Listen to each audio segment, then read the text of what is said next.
我现在宣布 Je déclare ouverte la 7998e séance du Conseil de sécurité.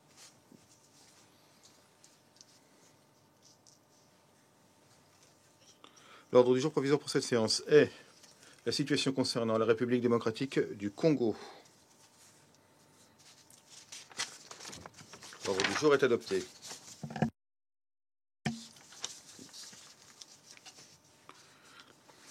Conformément à l'article 37 du règlement intérieur provisoire du Conseil de sécurité, j'invite le représentant de la République démocratique du Congo à participer à cette séance.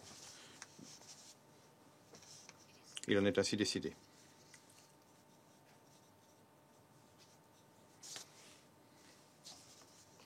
Conformément à l'article 39 du règlement intérieur provisoire du Conseil de sécurité, j'invite M. Jean-Pierre Lacroix, secrétaire général adjoint pour les opérations de maintien de la paix, à participer à cette séance.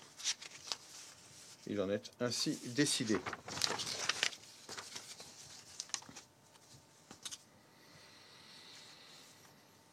Le Conseil de sécurité va maintenant entamer son examen du point 2 de l'ordre du jour. Je souhaite attirer l'attention des membres du Conseil sur le document S/2017/435, rapport du secrétaire général sur la mise en œuvre de l'accord politique du 31 décembre 2016 en République démocratique du Congo,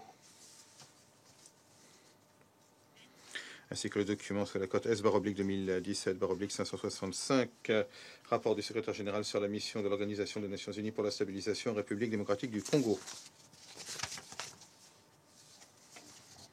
Je donne maintenant la parole à M. Jean-Pierre Lacroix. Merci, Monsieur le Président. Monsieur le Président, distingués membres du Conseil de sécurité, je vous remercie de l'opportunité de faire avec vous le point sur la situation en République démocratique du Congo. Mon propos s'articulera autour de 3 points. En premier, il portera sur la situation politique et précisément sur la mise en œuvre de l'accord du 31 décembre 2016, censé régir la transition en cours et baliser le chemin vers les élections. Ainsi que le souligne le rapport du secrétaire général sur la MONUSCO, daté du 30 juin, la mise en œuvre de cet accord demeure largement insuffisante. Deuxièmement, j'évoquerai la situation sécuritaire marquée dans certaines régions de l'Est et de l'Ouest par la multiplication des affrontements entre groupes armés et forces de sécurité nationale. Cette situation est en partie responsable de la hausse préoccupante des violations des droits de l'homme. Cette situation sécuritaire est également la cause de la détérioration de la situation humanitaire. Entre mai et juin, le nombre de personnes déplacées en République démocratique du Congo a augmenté de 26% pour atteindre 1,3 million de personnes. Dans ce contexte, et ceci constituera mon troisième point, la MONUSCO travaille à répondre aux défis auxquels la République démocratique du Congo fait face, tout en poursuivant ses efforts d'ajustement. J'ai pu le constater lors de ma visite dans le pays il y a quelques semaines. Monsieur le Président, il y a 6 mois, alors que le second mandat du président Kabila arrivait à son terme, la signature de l'accord du 31 décembre 2016 par tous les acteurs politiques a permis d'éviter une crise grave. Cet accord a marqué le dénouement de longs mois de tensions et de négociations. Il a également tracé les contours de la transition en cours en vue de la tenue des élections à la fin de l'année 2017. À moins de 6 mois de l'échéance des élections, cependant, toutes les institutions de la transition ne sont toujours pas en place. De même, le consensus qui a marqué les avancées d'il y a quelques mois s'est progressivement effrité. Le rassemblement des forces politiques et sociales acquises au changement, une plateforme réunissant des partis de l'opposition, s'est désolidarisé des développements récents. Le 27 avril, il ne comptait pas parmi les signataires de l'arrangement particulier relatif à la mise en œuvre de l'accord. Le 16 mai, ses membres étaient absents du gouvernement de transition investi par le Parlement. Il est à craindre que la mise en place annoncée du Conseil national de suivi de l'accord, CNSA, souffre elle aussi de cet effritement du consensus politique. Cette situation pourrait nous éloigner davantage de l'esprit de collaboration et de l'approche consensuelle dont le paysage politique en République démocratique du Congo a besoin. C'est pourquoi le représentant spécial du secrétaire général, M. Maman Sidikou, et l'envoyé spécial du secrétaire général pour la région des Grands Lacs, M. Saïd Djinit, poursuivent inlassablement leurs bons offices afin de convaincre tous les acteurs politiques de la nécessité de la mise en œuvre complète et rapide de l'accord. Et c'est aussi en vue de soutenir ces efforts que je me suis rendu en République démocratique du Congo à la mi-juin. Lors de mes entretiens, j'ai insisté sur l'impérieuse nécessité de mettre en œuvre les engagements pris il y a 6 mois. J'ai eu notamment l'occasion de réitérer cet appel au président Kabila. Je tiens toutefois à noter qu'en dépit du sentiment d'impasse qui prévaut parfois, l'avancement de l'enregistrement des électeurs dans 24 des 26 provinces de la République démocratique du Congo représente un motif d'encouragement. Sous la conduite de la Commission nationale électorale indépendante et avec le soutien actif de la MONUSCO, à la date du 10 juillet, au moins 33 millions d'électeurs ont été enregistrés sur un total estimé à près de 41 millions d'électeurs. Cependant, les défis sécuritaires dans les provinces du Kasaï et du Kasaï central, notamment, rendent l'enregistrement problématique. Il convient également de s'inquiéter du retard de la CENI à publier le calendrier des élections, de même que de l'incertitude qui continue de planer sur le financement de ces scrutins, en dépit des efforts du gouvernement en vue de décaisser le budget convenu au cours des derniers mois. Enfin, les récentes déclarations du président de la CENI relatives à l'impossibilité de tenir les élections d'ici la fin de l'année constituent un motif supplémentaire de préoccupation. Au moment où la République démocratique du Congo est à mi-parcours de sa transition, il est plus que jamais nécessaire que les acteurs politiques nationaux et les partenaires internationaux, y compris les membres de ce Conseil, se remobilisent pour remettre l'accord politique du 31 décembre 2016 sur les rails. Monsieur le Président, comme le note le rapport du secrétaire général, la situation sécuritaire en République démocratique du Congo continue à être une source essentielle de préoccupation. L'instabilité persiste dans de nombreuses zones dans l'Est et dans l'Ouest. Dans l'Est, une récente série d'attaques par des groupes armés contre les forces armées de la République démocratique du Congo, les FARDC, a ajouté encore de la complexité à un paysage sécuritaire déjà volatile. Dans la province du Nord Kivu en particulier, des groupes Mai Mai, entre autres, ont récemment mené des raids contre des positions des FARDC. C'est un nouveau phénomène que la MONUSCO est en train d'évaluer. Pendant ce temps-là, des heurts entre des milices ethniques du Nord Kivu se sont poursuivis. Dans le Sud Kivu, des groupes armés de plus en plus ont participé à des différends et entrées à des suspensions coutumières et des différends intercommunautaires et liés à la transhumance. En Ituri, la force de résistance patriotique de l'Ituri, les FRPI, ont continué à représenter la plus importante menace pour les civils. Les conflits dans le Burundi et le Soudan du Sud voisins ont fait tache d'huile dans les provinces orientales de l'RDC, de l'Ituri et du Sud Kivu. En réponse, la MONUSCO a continué à appuyer les FRDC dans des opérations contre les FRPI en Ituri et contre l'armée de résistance du Seigneur dans le Haut-Uélé. La mission appuie également des efforts de dialogue locaux et communautaires dans le Nord Kivu et le Sud Kivu, au Maniema et au Tanganyika. Cette démarche repose sur la conviction selon laquelle, alors que les moyens militaires peuvent parfois être nécessaires, seule une solution politique peut permettre de faire face de manière efficace aux causes fondamentales des divers conflits qui représentent des menaces civiles. Monsieur le Président, la violence dans les provinces du Kasaï, dans l'est de la RDC, est arrivée à des niveaux extrêmement préoccupants. La milice Kamunensapu a ciblé et tué des dizaines de civils, des chefs coutumiers, des fonctionnaires et des responsables de sécurité.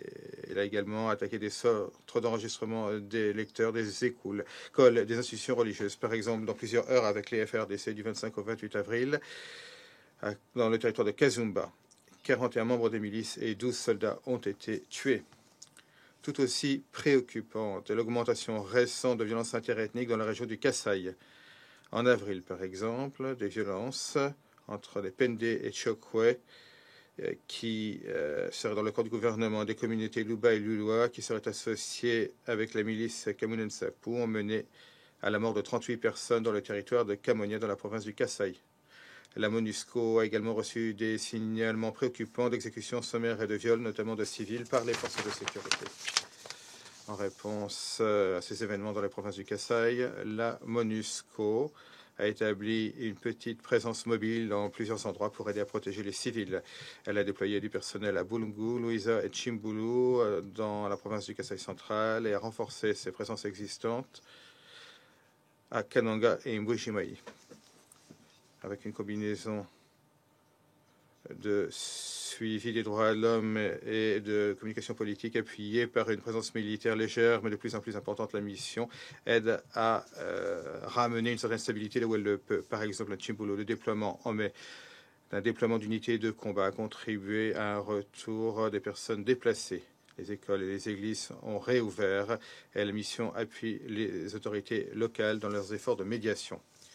Malgré ces efforts, des signalements préoccupants concernant des violations des droits de l'homme et des atteintes continuent à être reçus quasiment chaque jour. Des dizaines de fausses communes ont été signalées. Jusqu'ici, les efforts d'enquête nationaux sont lents. La condamnation récente par un tribunal militaire à Mbujimayi de 7 officiers des FARDC impliqués dans le meurtre de civils à Mwanzalomba, c'est un petit pas dans la bonne direction, mais encourageant. Je me félicite de la résolution du Conseil des droits de l'homme demandant la nomination d'enquêteurs internationaux pour aider les autorités à cet égard. Lors de ma récente visite en RDC, j'ai souligné le besoin qu'il y avait à accorder la priorité aux moyens politiques pour faire face à la situation dans les provinces du Kasaï. J'ai souligné l'urgence qu'il y avait à garantir la redevabilité pour les crimes commis, y compris par des membres des forces de sécurité. J'ai également souligné la détermination des Nations Unies à faire en sorte que les personnes responsables du meurtre de nos 2 collègues, Michael Sharp et Zaida Catalan, soient traduits en justice. J'ai été encouragé par les assurances que m'a donné le président Kabila concernant sa détermination à faire en sorte que les crimes commis dans les régions du Kasaï ne soient pas impunis. Ces déclarations d'intention doivent cependant maintenant être suivies par des mesures concrètes. Le niveau de coopération et d'appui qui doit être apporté à l'équipe d'enquêteurs internationaux nommée par le Conseil des droits de l'homme mettra à l'épreuve l'engagement du gouvernement en faveur de la détermination. Monsieur le Président, la MONUSCO continue à adapter son dispositif pour répondre à un environnement qui change rapidement. La mission continue à se concentrer sur le fait d'appuyer la mise en œuvre de l'accord du 31 décembre afin d'ouvrir la voie à la tenue d'élections et la protection des civils. Je compte sur l'appui indéfectible du Conseil pour nos efforts en cours visant à transformer la mission en un outil plus souple, flexible et réactif. Je suis engagé à faire en sorte que la MONUSCO applique ses objectifs et mandats fondamentaux de manière aussi efficace et efficiente que possible et continue à évoluer en réponse à la situation sur le terrain qui évolue. Dans le contexte financier annuel, il sera essentiel de faire en sorte que la mission utilise au mieux les ressources mises à sa disposition en se concentrant sur quelques priorités clés. L'examen stratégique de la mission est en cours et nous le présenterons au Conseil des options comme cela a été demandé d'ici au 30 septembre. Monsieur le Président, l'impasse politique actuelle, l'augmentation de la sécurité et la dégradation de la situation des droits de l'homme et humanitaires en RDC exigent une réaction concertée de la part des partenaires régionaux et internationaux. Cette réaction doit viser à aider à créer les conditions pour une transition couronnée de succès et la tenue d'élections libres, équitables et inclusives conformément à la Constitution. Le secrétariat et la MONUSCO sont déterminés à œuvrer avec le gouvernement congolais et la population congolaise pour réaliser cet objectif. Ensemble, nous devons préserver les gains durement acquis des 17 dernières années et ouvrir la voie au départ de la mission. Je vous remercie, Monsieur le Président. 感谢拉克鲁瓦先生的通报。 Je remercie Monsieur Lacroix pour son exposé. La parole est maintenant aux membres du Conseil qui souhaitent prononcer des déclarations. La parole est maintenant aux représentants de la France. Monsieur le Président, je tiens tout d'abord à remercier le secrétaire général adjoint aux opérations de maintien de la paix, Monsieur Jean-Pierre Lacroix, pour son exposé très éclairant et pour l'engagement sans relâche de la MONUSCO auprès des Congolais. Cette réunion intervient à un moment critique, 6 mois après la signature de l'accord du 31 décembre et 3 mois après l'adoption d'un mandat novateur pour la MONUSCO. Elle nous permet ainsi de dresser un bilan de l'évolution de la situation en République démocratique du Congo et de réaffirmer nos priorités communes. Je souhaite développer l'évaluation de la France sur 3 points. Les retards accumulés sur le plan politique, la détérioration inquiétante de la situation sécuritaire et des droits de l'homme, notamment au Kasaï, enfin la réactivité bienvenue de la MONUSCO pour se conformer au mandat prévu par la résolution 2348. Première observation donc, l'accumulation de retards dans la mise en œuvre de l'accord du 31 décembre inquiète la France alors que l'échéance fixée pour la tenue des élections se rapproche. L'accord, Monsieur le Président, constitue la seule feuille de route crédible pour la sortie de crise. C'est pourquoi l'absence de consensus et les blocages systématiques dans sa mise en œuvre sont particulièrement préoccupants. Les élections doivent avoir lieu dans moins de 6 mois et le temps presse. Il est donc urgent que le gouvernement prenne les mesures nécessaires pour réaffirmer son engagement à respecter les dispositions de l'accord. L'organisation des élections, la mise en place effective du Conseil national de suivi de l'accord, ainsi que la mise en œuvre des mesures de confiance sont ainsi prioritaires. Nous saluons les progrès accomplis concernant l'enregistrement des électeurs. C'est une avancée positive et une dynamique qu'il faut poursuivre.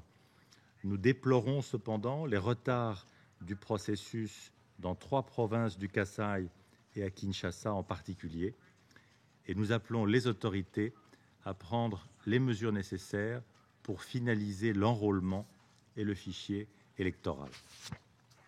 Je souhaite souligner que le respect des échéances fixées par l'accord est essentiel. La France appelle les autorités congolaises à prendre dans les meilleurs délais toutes les mesures en vue d'organiser les élections et rappelle la nécessité d'une publication urgente d'un calendrier électoral conformément aux dispositions prévues par l'accord du 31 décembre.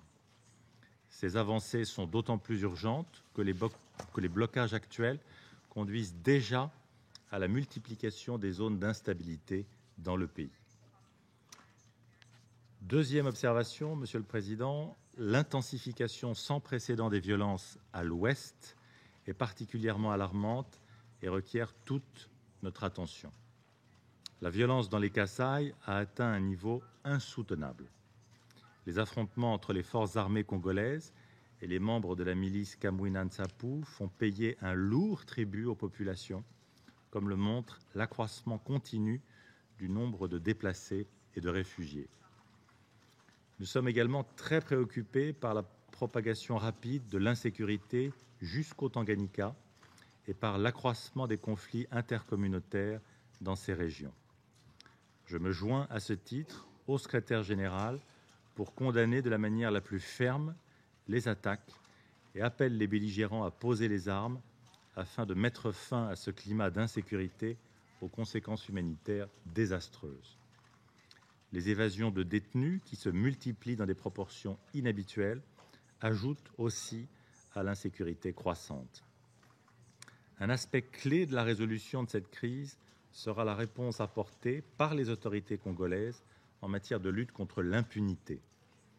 Nous appelons les autorités congolaises à déployer les moyens nécessaires pour mener des enquêtes approfondies sur ces violations, identifier les responsables et prendre les mesures adéquates afin qu'ils répondent de leurs actes devant la justice, quelle que soit leur affiliation. Nous nous félicitons de l'adoption le 23 juin par le Conseil des droits de l'homme, par consensus et avec l'accord de la RDC, de la résolution permettant l'envoi d'une mission d'experts internationaux en coopération avec les autorités congolaises. Nous appelons les autorités congolaises à coopérer pleinement avec cette équipe d'experts internationaux. Enfin, troisième observation, nous saluons les efforts importants déployés par la MONUSCO pour une adaptation au mandat prévu par la résolution 2348. La MONUSCO a su rapidement se conformer aux ajustements prévus par la résolution 2348. Elle doit se concentrer sur ses 2 priorités, la protection des civils et le soutien à la mise en œuvre de l'accord du 31 décembre. Nous nous félicitons de la rapide traduction sur le terrain de cette reconfiguration de la mission et l'encourageons à poursuivre ses efforts en ce sens.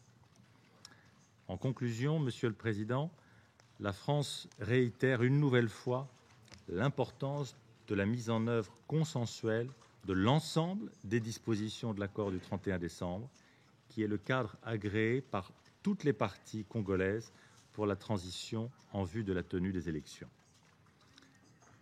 Le non-respect d'une ou plusieurs de ces dispositions comporte des risques importants pour la stabilité de toute la région, dégradation sécuritaire, flambée de violence, déstabilisation politique et répercussions sur la situation des droits de l'homme, sur les conditions humanitaires et socio-économiques. Ce scénario est malheureusement en train de se réaliser sous nos yeux, comme le montre la recrudescence des violences dans les Kasaï, au Tanganyika et dans l'est du pays. La France appelle donc solennellement tous les acteurs politiques à redoubler d'efforts pour tenir les engagements pris en décembre dernier et organiser les élections. Il y a urgence. Je vous remercie. 感谢法国代表。 Je remercie le représentant de la France pour sa déclaration. La parole est maintenant au représentant du Royaume-Uni. Thank you, Mr. President. Merci, Monsieur le Président. Normalement, je ne prendrai pas la parole avant les consultations, mais comme le secrétaire général adjoint, Monsieur Lacroix, et l'ambassadeur de la France l'ont dit si clairement, cette période n'est simplement pas normale pour la population de la RDC. Effectivement, pour de nombreuses personnes dans les régions du Kasaï, il s'agit des moments les plus sombres de leur vie. Les rapports provenant de cette région devraient nous faire frissonner, chacun de nous dans cette salle. Ces signalements sont caractéristiques de ce qu'il y a de pire dans l'humanité. Des meurtres de masse, des décapitations, des fausses communes, des millions de personnes déplacées.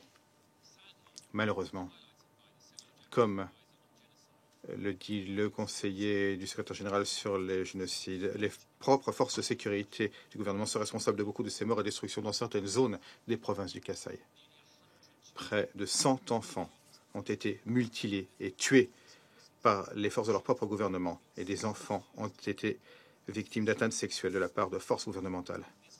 Cela représente une tendance plus large, très préoccupante. Le rapport du secrétaire général disant que 60% de 1444 violations et atteintes des droits de l'homme enregistrées en RDC ces 3 derniers mois ont été commises par des forces gouvernementales, le même gouvernement qui est le premier responsable de la protection de ses citoyens.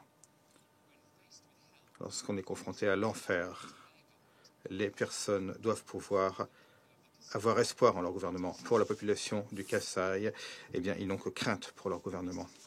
Cela ne signifie pas que les milices opérant dans ces zones sont innocentes. Absolument pas. Comme nous l'a dit M. Lacroix, elles aussi sont responsables de viols, de meurtres et de haut niveau de recrutement d'enfants. Il est clair que la situation en RDC nous force tous à prendre position. C'est pourquoi nous nous félicitons de l'enquête internationale et en mandat du Conseil des droits de l'homme, mandat reçu le mois dernier. Elle doit commencer le plus rapidement possible et fonctionner avec les normes internationales de transparence et d'indépendance. Nous exhortons le gouvernement à pleinement coopérer avec cette enquête. Ceux qui sont responsables de ces crimes atroces doivent être traduits en justice. Malheureusement, Monsieur le Président, la situation dans les Kasaï n'est absolument pas un exemple isolé en RDC. Il y a également de nouvelles violences dans l'est du pays. Une grande partie de cela a une dimension ethnique préoccupante. De telles violences dans différentes zones de la RDC ne font que renforcer notre conviction selon laquelle l'incertitude et la stabilité politique à Kinshasa alimente l'instabilité et l'incertitude violente dans l'ensemble du pays. Et maintenant, cela représente une menace grave à la stabilité de la région. Nous savons tous ce qui doit se passer, Monsieur le Président, et l'ambassadeur de la France l'a dit très clairement. Le gouvernement de la RDC sait ce qu'il doit faire. Stopper la violence. Garantir la redevabilité pour les violations, les atteintes. Mettre en œuvre l'accord politique du 31 décembre pleinement. Comme le dit cet accord, les élections doivent avoir lieu dans 6 mois. Nous devons voir des progrès donnant à la population congolaise et au monde la certitude que cela sera réalisé. Cela, c'est la question qui, fondamentalement, fait augmenter les frustrations et les tensions dans le pays. Afin d'apporter des résultats, la commission électorale doit publier un calendrier électoral fixant la date des élections conformément à l'accord du 31 décembre et convenir d'un budget afin que l'on puisse donner les financements internationaux essentiels. Je voudrais me féliciter des progrès dans l'enregistrement des électeurs et le rôle positif joué par la MONUSCO pour appuyer cela. Mais ce progrès doit se poursuivre. La sécurité ne peut pas être utilisée comme un prétexte pour de nouveaux retards. En vérité, Monsieur le Président, rien de cela n'est nouveau. Nous savons depuis longtemps ce qu'il faut faire. Il est clair que notre message n'atteint tout simplement pas le gouvernement de la RDC. Les meurtres se sont poursuivis. L'horreur a continué. Ce qui ne s'est pas poursuivi, c'est une véritable mise en œuvre de l'accord politique du 31 décembre qui ouvre la voie à des élections. Donc, nous tous, en ce Conseil, nous devons faire davantage. Les yeux du monde sont tournés vers nous aujourd'hui, en cette séance publique, et je demande à tous les membres du Conseil d'appuyer un message clair, sans équivoque. Stoppez la violence. Traduisez en justice les personnes responsables de violation des atteintes. Mettez en œuvre l'accord du 31 décembre, pleinement, sans retard. Merci. 感谢联合王国代表的发言。 Je remercie le représentant du Royaume-Uni de sa déclaration. Je donne maintenant la parole au représentant de l'Uruguay. Je vous remercie, Monsieur le Président. Vous aurez constaté sans nul doute que je suis ravi, Monsieur le Président, de ne pas être le seul à m'exprimer en cette séance publique du Conseil, comme c'est souvent le cas. Et donc, nous sommes, comme je l'indiquais, tout à fait ravis d'être en bonne compagnie aujourd'hui. Aux côtés de nos collègues, je remercie le secrétaire général adjoint aux opérations de maintien de la paix, M. Jean-Pierre Lacroix, de nous avoir présenté le rapport du secrétaire général, et nous aimerions également saluer le représentant spécial du secrétaire général, M. Maman Sidiko, ainsi que toute son équipe et tout le personnel de la MONUSCO pour le travail qu'il réalise dans des conditions extrêmement complexes. Nous réaffirmons une fois de plus l'attachement de l'Uruguay à la stabilité et à la pacification de la République démocratique du Congo. Pas seulement en tant que membre non permanent du Conseil de sécurité, mais également en tant que pays fournisseur de contingents, et ce, depuis 16 ans, sans interruption. Nous sommes à un moment critique pour l'avenir de la République démocratique du Congo. Comme cela vient de nous être dit, il y a 6 mois a été signé l'accord politique du 31 décembre grâce notamment aux efforts importants des médiateurs de la conférence épiscopale nationale du Congo, ce qui a entraîné des expectatives quant à une issue pacifique de la crise d'ici 6 mois avant la fin de l'année. Et d'après l'accord, devraient se tenir des élections pacifiques, transparentes et inclusives qui donneraient lieu à un transfert pacifique du pouvoir. À ce moment, en ce milieu d'année, nous sommes vivement préoccupés face au progrès limité et lent quant à la mise en œuvre de l'accord politique, mais également par l'approfondissement de certaines tendances négatives dans la situation du pays. L'Uruguay réaffirme son appui à l'accord politique qui, à nos yeux, constitue la seule issue viable à la crise. Et nous exhortons tous les acteurs politiques de la RDC à la pleine application de cet accord. Il est fondamental que les partis redoublent d'efforts en vue de la pleine application des arrangements de transition pour la mise en opération du Conseil national de suivi de l'accord et pour l'application des mesures de confiance qui sont tous prévus dans l'accord.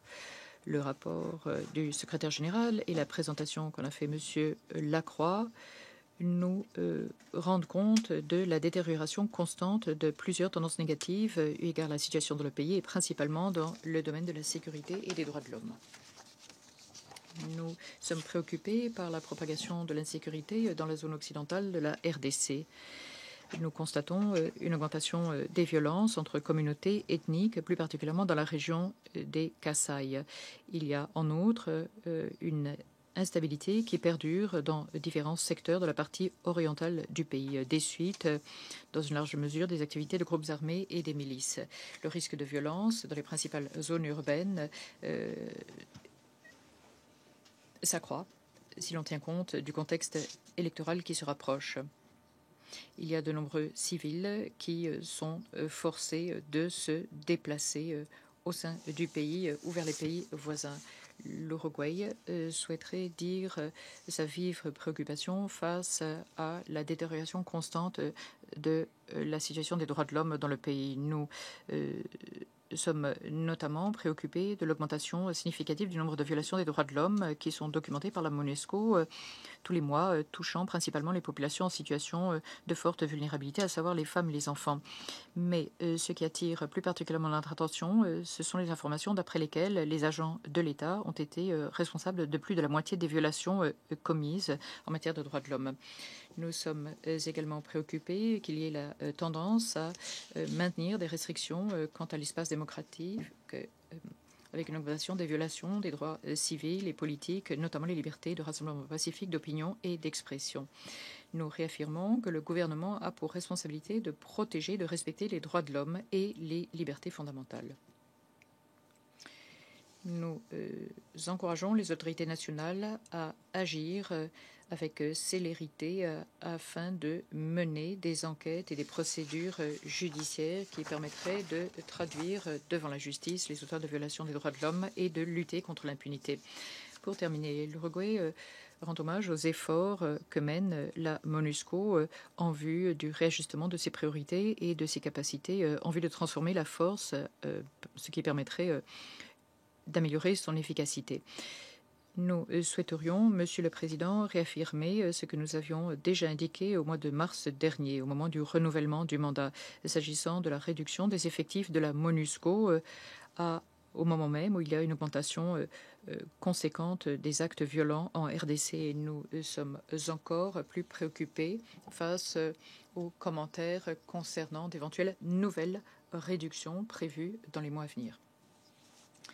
S'agissant de l'examen stratégique de la MONUSCO qu'a prévu le secrétariat dans les prochaines semaines afin d'adapter le mandat de la mission à ces nouveaux besoins, nous sommes confiants que les recommandations qui en ressortiront seront basées sur une franche évaluation de la situation du terrain qui, de notre avis, est loin d'être encourageante. Je vous remercie, Monsieur le Président.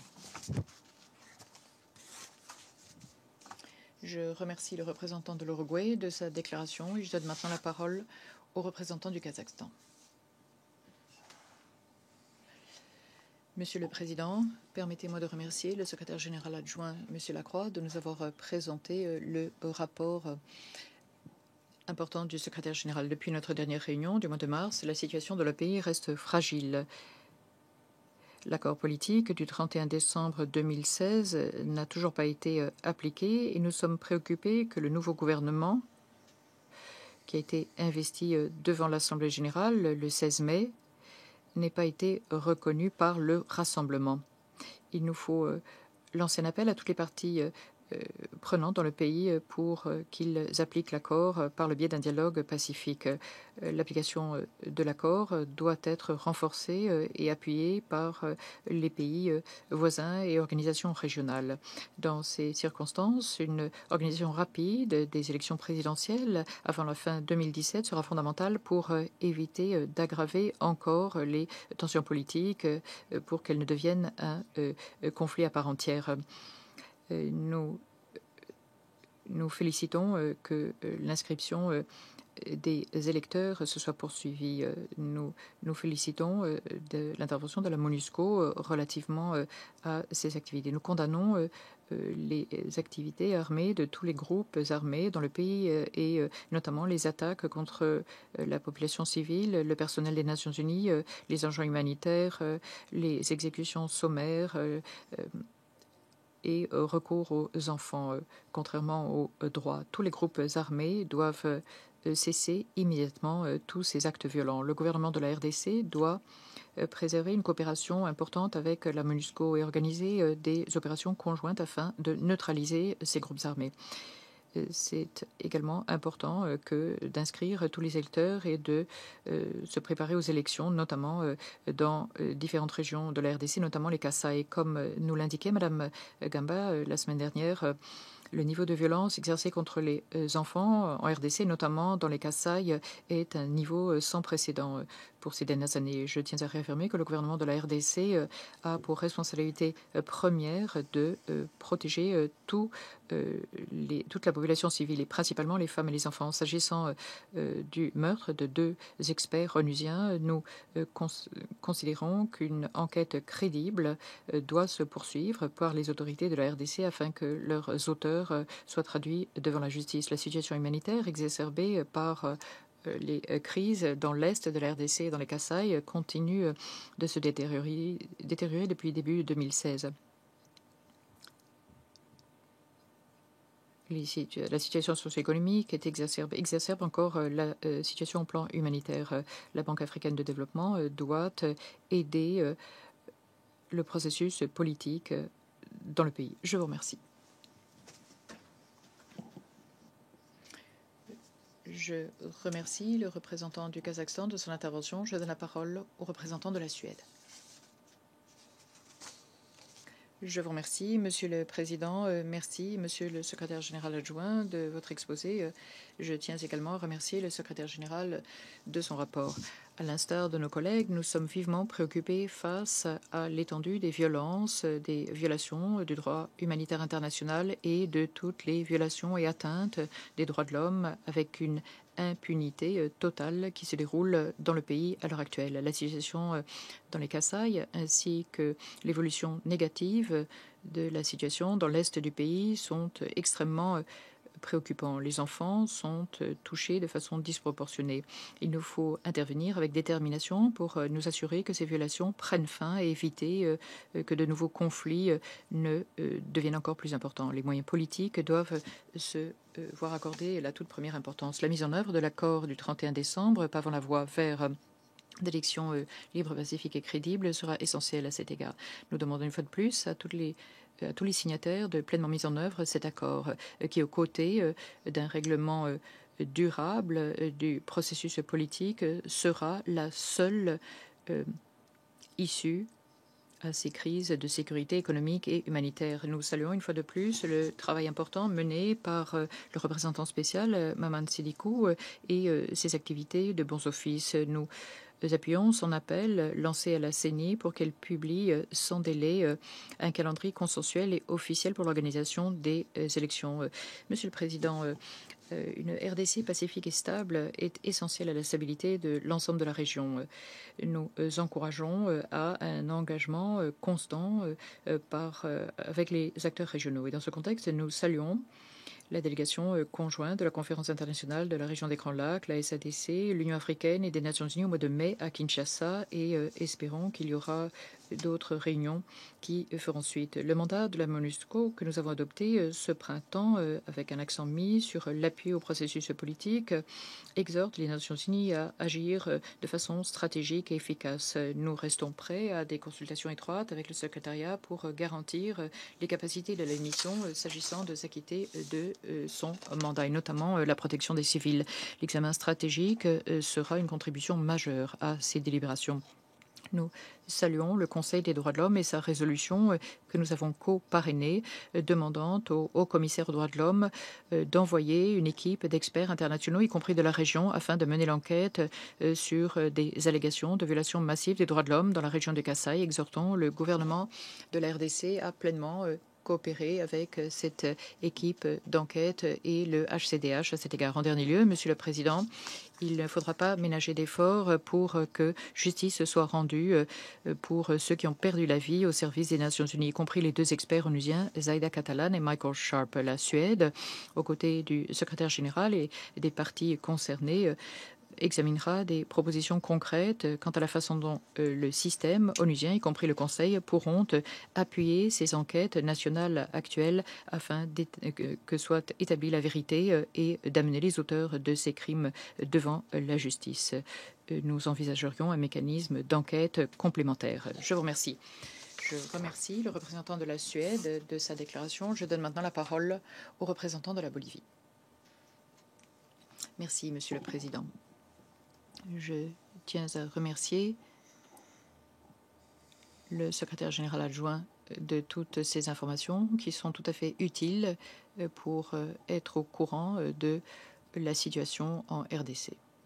Monsieur le Président, la Bolivie aimerait dire sa préoccupation face au contexte violent des suites des activités des groupes armés contre la population civile avec un grand nombre de déplacés. Cela entraîne des affrontements entre différentes communautés et le peuple congolais en est la victime, et notamment les plus vulnérables, à savoir les femmes et les enfants.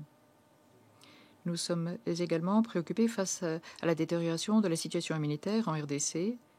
Et le rapport du secrétaire général indique qu'entre les mois de mars et de mai ont été enregistrés 1444 cas de violation des droits de l'homme. D'après les données de l'OCHA, dans la région du Kasaï, qui est l'une des plus touchées par la violence, plus de 500 garçons et filles ont été recrutés par les groupes armés.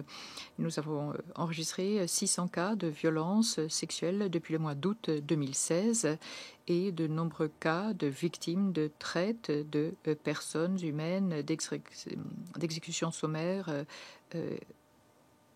et arrestations arbitraires. Nous condamnons tout acte d'exploitation et d'atteinte sexuelle.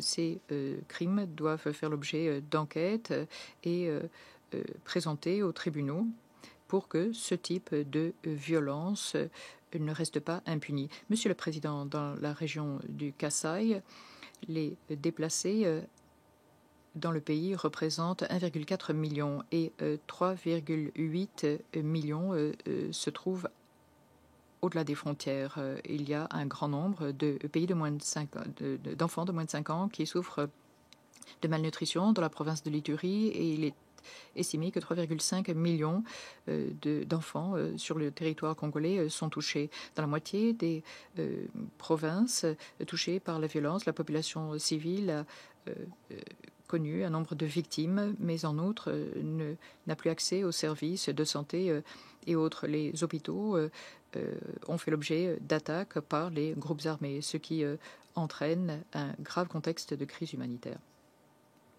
À cet égard, nous saluons l'intensification des efforts de la MONUSCO et de son personnel afin que les civils puissent vivre dans la paix et notamment les réseaux d'alerte précoces et leur amélioration. La MONUSCO sera amenée à jouer un rôle plus actif sur ce plan-là. Monsieur le Président, s'agissant de l'accord politique qui a été signé le 31 décembre 2016 en RDC entre le gouvernement et l'opposition, la Bolivie estime qu'il s'agit là d'une base solide constituant une feuille de route pour l'organisation des élections présidentielles conformément à la Constitution et à la résolution 2276 de 2016.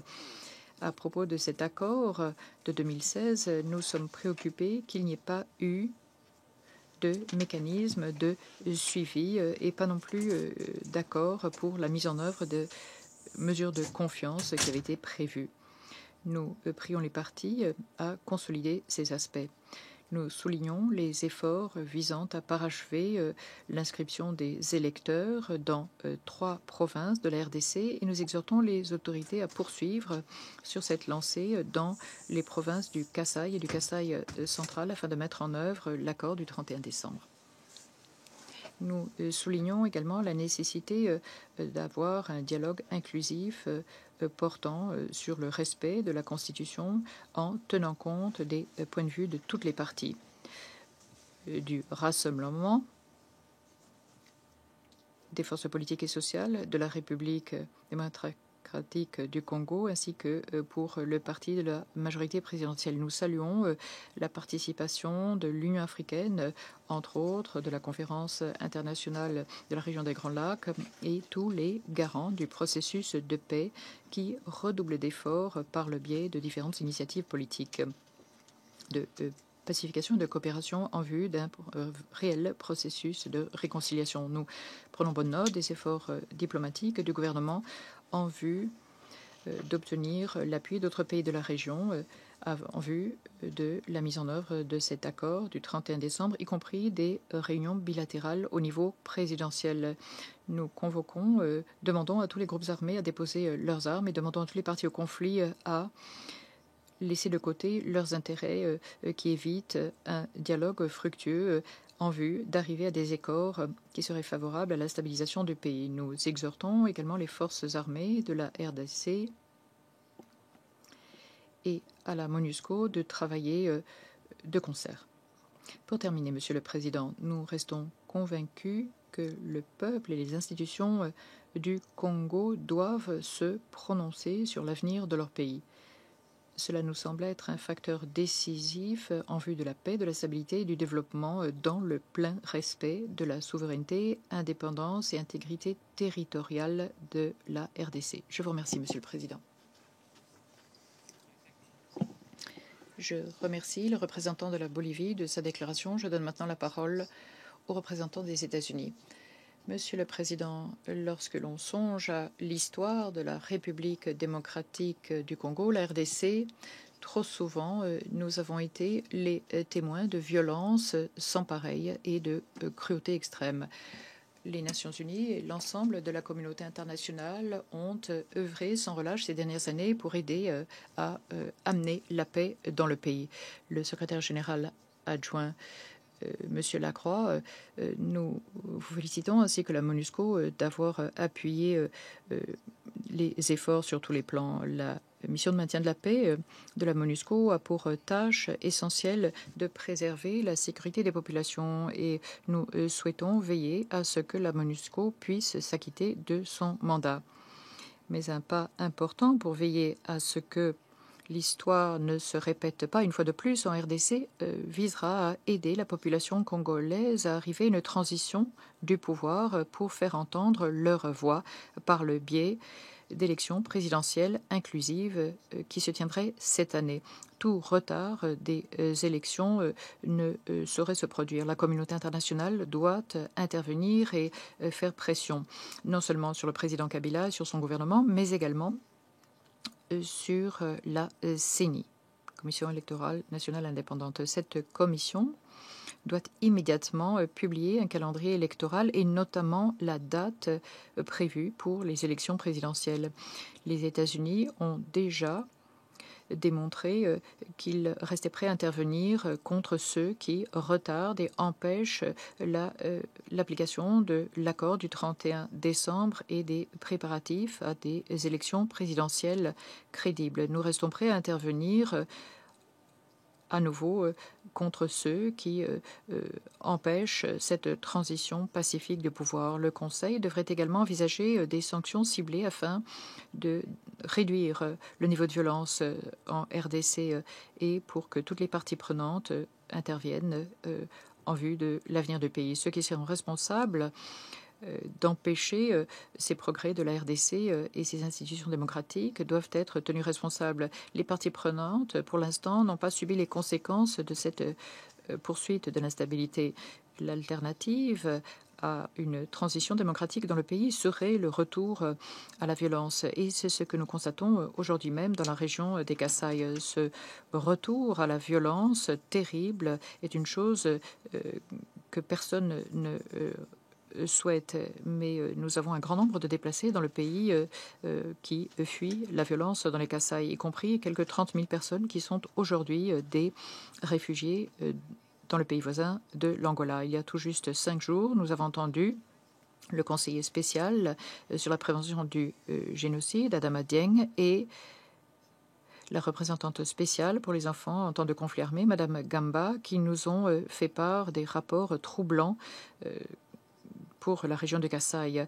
Il y a intensification, élargissement, et des centaines, sinon des milliers d'enfants ont été recrutés de force dans les rangs des groupes armés. Nous avons eu des vidéos des militaires de la RDC qui exécutent des enfants qui sont militaires. Il y a des indications d'exécution d'enfants par les FARDC, ainsi que des violences commises par ces mêmes forces. Il ne fait aucun doute quant aux auteurs de ces actes violents dans la région du Kasaï, et quant à leurs motifs. Dans l'est de la RDC, il y a eu également des heurts violents, et de par le pays, il y a eu des prisonniers qui se sont échappés. Cela illustre l'absence d'institutions nationales. Et certains ont suggéré qu'il s'agirait d'une stratégie délibérée. Monsieur le Président, le temps presse. Nous exhortons le gouvernement de la RDC à veiller à une inscription rapide des électeurs dans le Kasaï. Nous félicitons des efforts de la MONUSCO pour aider à l'inscription des électeurs dans les Kasaï conformément à son mandat. Aux yeux des États-Unis, les choses sont claires. Les États-Unis appuient la tenue d'élections comme prévu dans l'accord du 31 décembre de l'année dernière. Nous n'avons que peu de temps pour faire pression sur le gouvernement de la RDC pour qu'il respecte ses engagements. C'est une occasion à saisir à présent. Nous savons ce que sont ces violences massives dans le pays. Nous ne voulons pas que l'histoire se répète elle-même. Je vous remercie, Monsieur le Président. Je remercie la représentante des États-Unis de sa déclaration et je donne à présent la parole au représentant de l'Italie. Monsieur le Président, je remercie le secrétaire général adjoint, Monsieur Lacroix, de son rapport complet. L'Italie est extrêmement préoccupée face à l'aggravation de la situation humanitaire dans le pays, et notamment dans les provinces du Kasaï.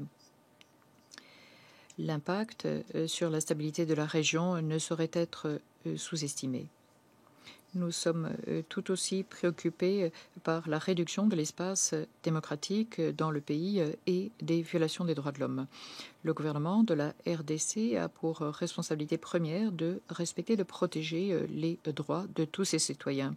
Nous l'encourageons à s'acquitter de ses obligations, y compris de traduire en justice les auteurs de ces violences. Au plan politique, l'Italie reste convaincue que la pleine mise en œuvre de l'accord du 31 décembre est la seule feuille de route viable et reste essentielle pour appuyer la légitimité des institutions de transition. Cette transition doit amener le pays vers des élections démocratiques et transparentes qui se tiendraient dans les plus brefs délais dans le respect de la Constitution et de l'accord du 31 décembre. À cet égard, les dernières déclarations de la CENI ne sont guère encourageantes, comme nous l'avons entendu aujourd'hui. Nous prions le gouvernement et les forces congolaises à accélérer les préparatifs d'élections crédibles et libres qui emmèneraient une transition pacifique du pouvoir. En guise de clôture, permettez-moi de réaffirmer l'appui de l'Italie au représentant spécial du secrétaire général ainsi qu'à la MONUSCO qui jouent tous deux un rôle essentiel dans le pays. Je vous remercie. Je remercie le représentant d'Italie pour sa déclaration. La parole est maintenant au représentant du Japon. Merci, Monsieur le Président. Merci, Jean-Pierre, pour votre exposé. Je me félicite de votre visite en RDC le mois dernier afin d'exhorter les acteurs clés à remplir leurs engagements en faveur de l'accord de décembre, en particulier vos contacts avec le président Kabila. Cela m'a semblé très important. J'ai écouté votre exposé et nous restons gravement préoccupés par la situation en RDC. Il est regrettable qu'il y ait peu de progrès dans le processus politique, y compris concernant la mise en œuvre de l'accord de décembre. Et depuis le renouvellement du mandat de MONUSCO et la réduction du niveau de contingent, cela a été largement le cas. La sécurité a reculé. La situation est particulièrement grave au Kasaï. Nous appuyons les efforts de la MONUSCO visant à s'adapter à la situation et à essayer d'être aussi souple et flexible que possible dans le cadre de son mandat, comme vous nous l'avez expliqué aujourd'hui. Depuis les dernières consultations que nous avons tenues il y a 3 mois, la dégradation de la sécurité se répand, comme le montrent les graves violences du Kasaï. La mise en œuvre de l'accord politique a été lente au mieux et les perspectives d'élections tenues en temps voulu restent incertaines. À cet égard, nous sommes préoccupés par l'annonce par la CENI du fait qu'elle ne peut pas mener les élections d'ici à la fin de l'année. La communauté internationale, y compris le Conseil, doivent rester unis et engagés pour envoyer un message clair aux partis du Congo, en particulier le gouvernement. En effet, il faut rapidement mettre en œuvre l'accord, y compris les élections. Appuyer le processus politique et électoral, c'est maintenant l'un des mandats fondamentaux de la MONUSCO.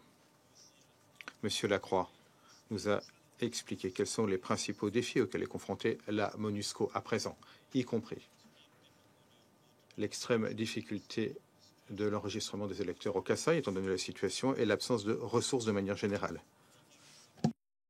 Il nous a donné une idée de ce que la MONUSCO peut et doit faire de plus pour appuyer les autorités congolaises dans ce processus, y compris, en particulier, les élections rapides. Nous appuyons les activités de la MONUSCO.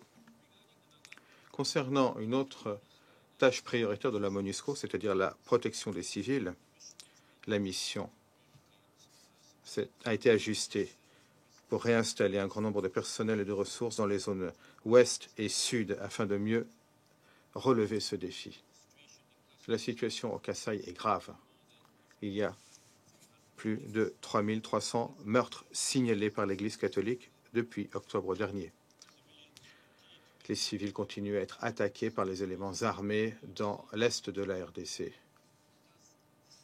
Cela signifie-t-il que les renforts de plusieurs centaines de personnels au Kasaï qui sont envisagés ne sont pas suffisants pour arriver à des résultats sur le terrain? Le Conseil doit continuer à voir si, étant donné la situation sécuritaire actuelle dans le pays, le dispositif actuel de la mission est suffisant pour garantir une protection efficace et dynamique des civils. L'examen stratégique global est en cours et nous appuyons les efforts de la MONUSCO pour ce qui est d'agir de manière dynamique, souple, s'adapter à la situation dans des circonstances si difficiles. Je vous remercie, Monsieur le Président. 感谢日本代表的。 Je remercie le représentant du Japon pour sa déclaration.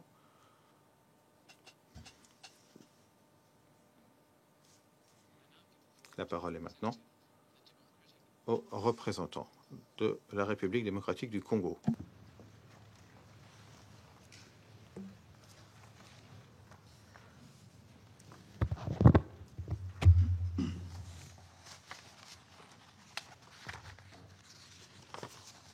Monsieur le Président, je me fais l'honneur de vous féliciter pour votre accession à la présidence du Conseil de sécurité pour ce mois de juillet 2017 et de vous remercier de l'opportunité que vous m'offrez de prendre la parole devant vous à la présente séance qui se penche sur la situation concernant mon pays, la République démocratique du Congo. Je tiens également à exprimer la reconnaissance de mon gouvernement et du peuple congolais à vous tous, membres du Conseil de sécurité, pour votre attachement à la cause de mon pays et votre souci constant de voir la paix et la stabilité être complètement rétablis sur toute l'étendue de son territoire. Monsieur le Président, ma délégation a pris connaissance du contenu du rapport du secrétaire général sur la mission de l'Organisation des Nations Unies pour la stabilisation en République démocratique du Congo. Je remercie le secrétaire général adjoint chargé du département du maintien de la paix qui vient d'en faire la présentation. L'analyse d'un certain nombre d'aspects que ces rapports soulèvent appelle de notre part quelques observations en vue d'éclairer votre entendement. À cet égard, j'évoquerai plus particulièrement les aspects relatifs à la situation politique, à la situation sécuritaire et aux violations des droits de l'homme dans les Kasaï.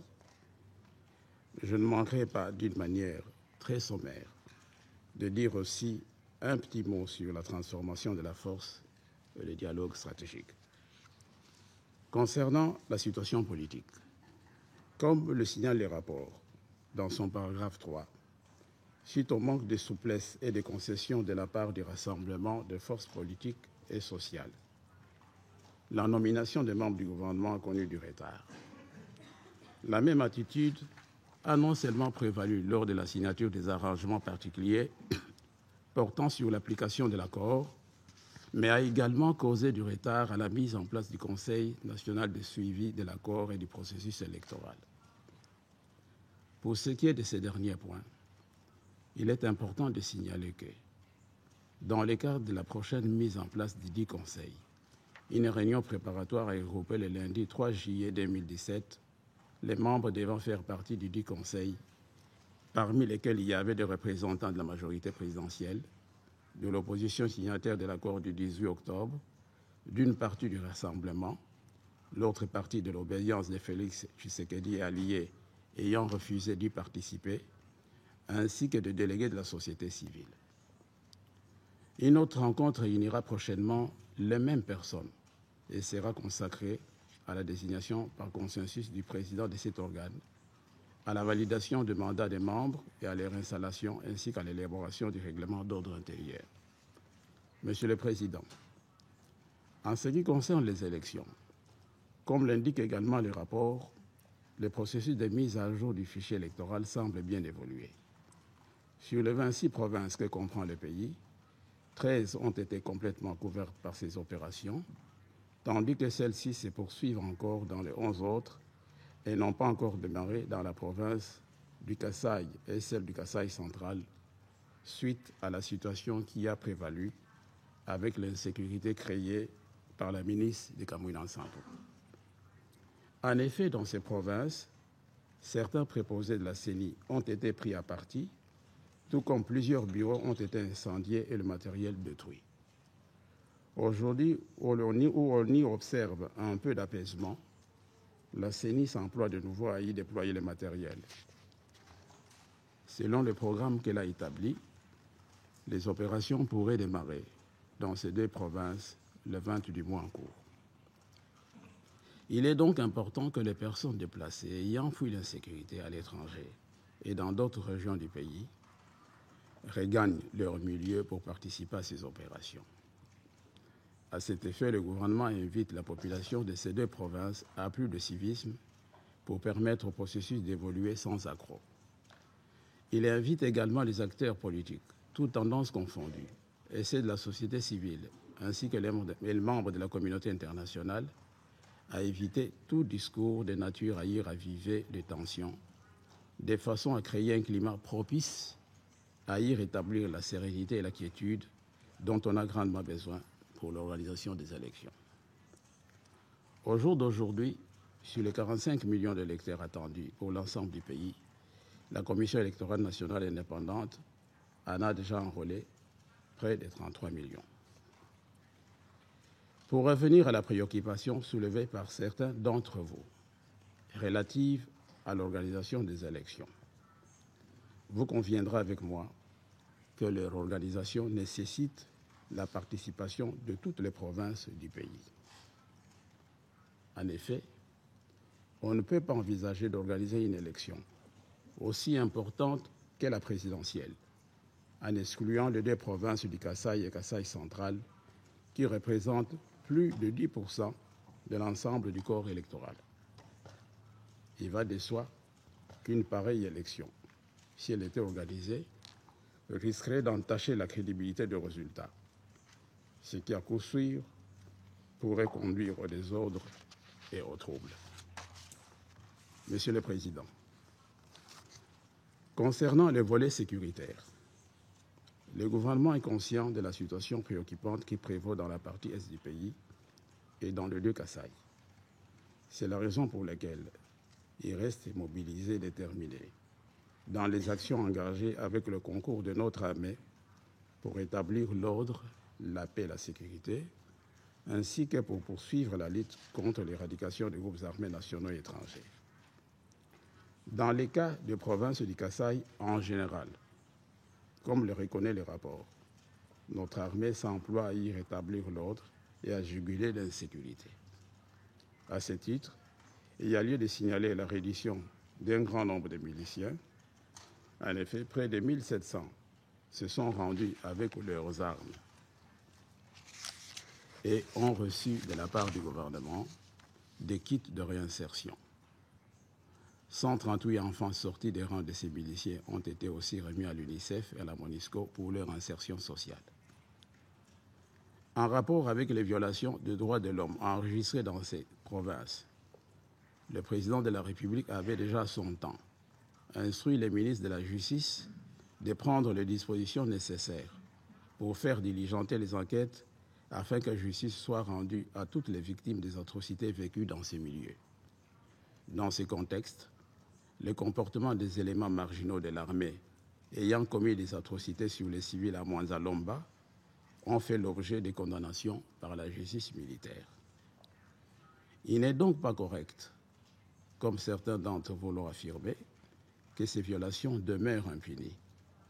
La justice militaire poursuit les enquêtes pour sanctionner tous les coupables.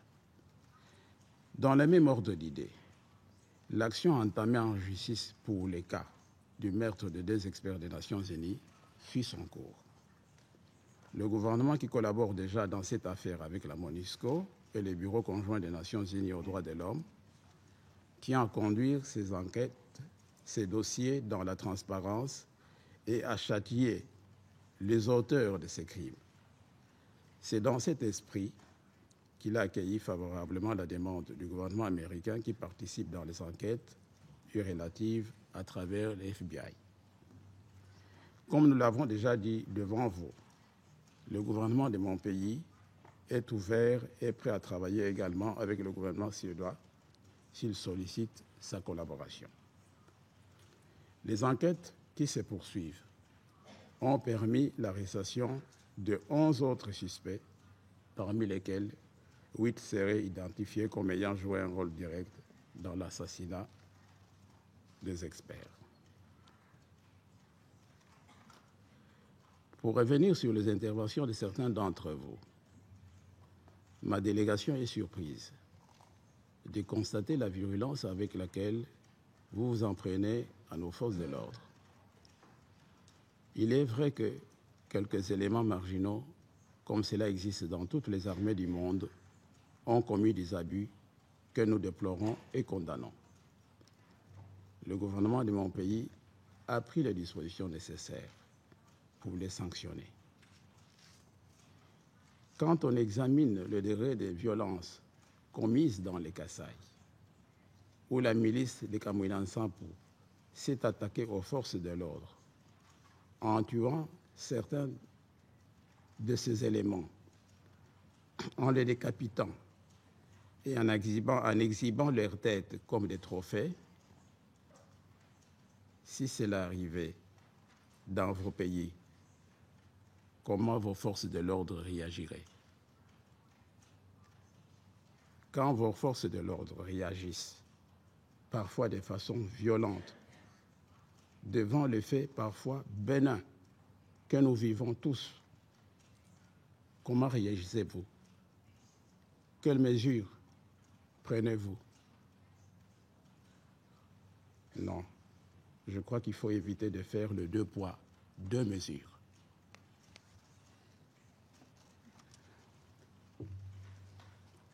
Pour clore avec ces chapitres, ma délégation tient à rassurer les conseils que justice sera rendue aux 2 experts des Nations Unies.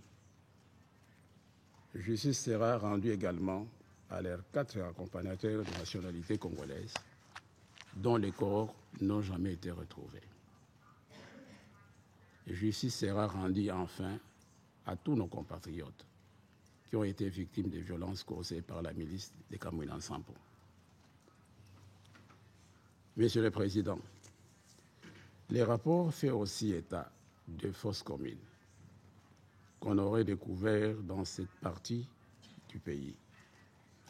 Force m'est de vous dire à ce sujet que dans le cas d'une mission conjointe MONUSCO et auditorat militaire FARDC, pour ne citer que ces cas, effectués dans la commune d'Nganza à Kananga, où la MONUSCO a affirmé avoir identifié 7 fosses communes, après avoir ouvert la supposée première fosse commune, on y a trouvé un corps. Plus loin, à 5 mètres, dans une deuxième prétendue fosse commune, les enquêteurs y ont trouvé une arme de chasse de marque calibre 12. Dans la 3e, on a découvert 2 corps sans tête. Dans les territoires de Chimbolo, on a découvert une prétendue fosse commune a été creusée non-lieu du lieu où l'on a trouvé les corps des 2 experts des Nations Unies.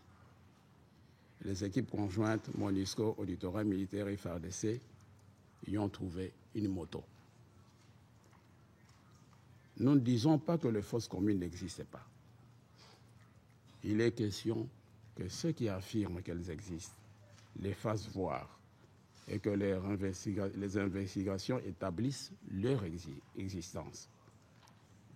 Malheureusement, comme vous l'aurez constaté, dans les cas qui ont fait l'objet des vérifications dont je viens de parler, annoncés auparavant avec fracas par la MONUSCO, les rapports évitent de dire le contraire de ce qu'il avait affirmé avant. Monsieur le Président,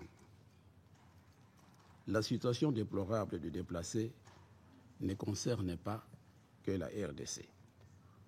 À ce jour, comme le relèvent si bien les rapports sous examen,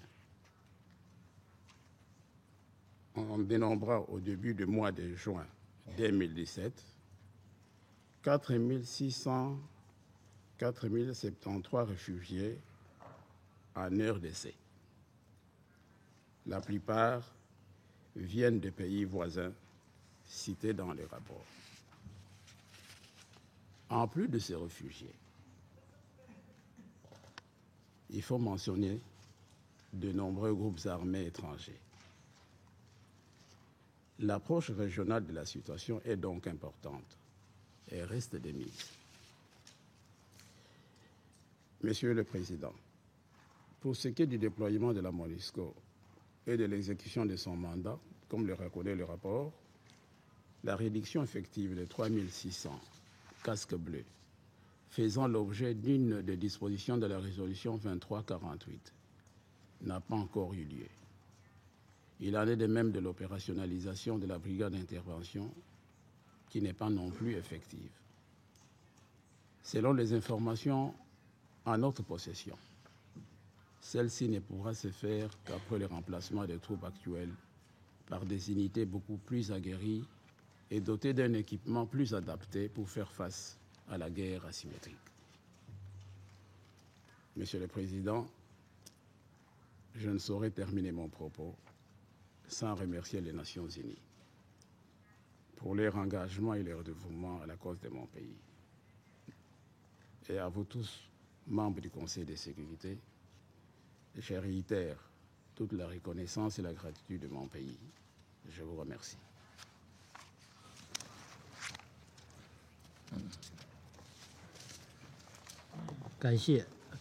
Je remercie le représentant de la République démocratique du Congo pour sa déclaration. Il n'y a plus de nom sur ma liste d'orateurs. J'invite maintenant les membres du Conseil à des consultations officieuses afin de poursuivre nos débats sur le sujet. La séance est levée.